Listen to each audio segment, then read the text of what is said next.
चर x तथा y में सार्थक सहसंबंध होने पर निम्नलिखित में से कौन सा निष्कर्ष नहीं निकाला जा सकता? a. x तथा y सहपरिवर्ती हैं। b.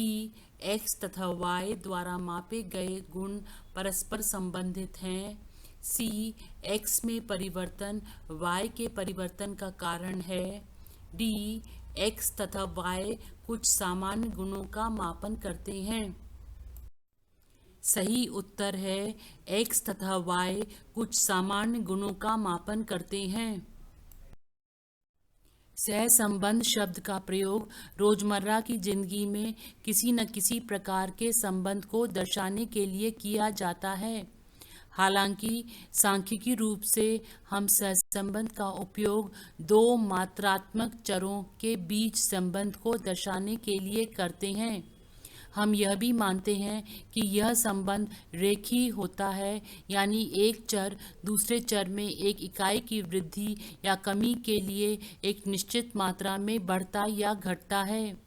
इन परिस्थितियों में अक्सर इस्तेमाल की जाने वाली दूसरी तकनीक समाश्रयण है, जिसमें संबंध को संक्षेप में प्रस्तुत करने के लिए सबसे अच्छी सीधी रेखा का अनुमान लगाना शामिल है। सहसंबंध गुणांक संबंध का डिग्री को सहसंबंध गुणांक द्वारा मापा जाता है, जिसे r से दर्शाया जाता है।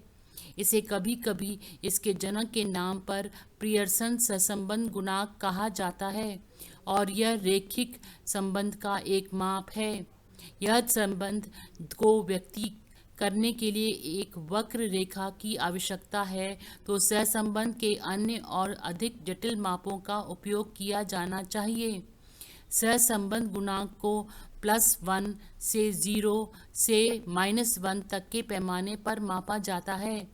दो चरों के बीच पूर्ण संबंध +1 या -1 द्वारा व्यक्त किया जाता है। जब एक चर के बढ़ने पर दूसरा चर बढ़ता है तो सहसंबंध धनात्मक होता है। जब एक चर के बढ़ने पर दूसरा चर घटता है तो सहसंबंध ऋणात्मक होता है। सहसंबंध का पूर्ण अभाव 0 द्वारा दर्शाया जाता है।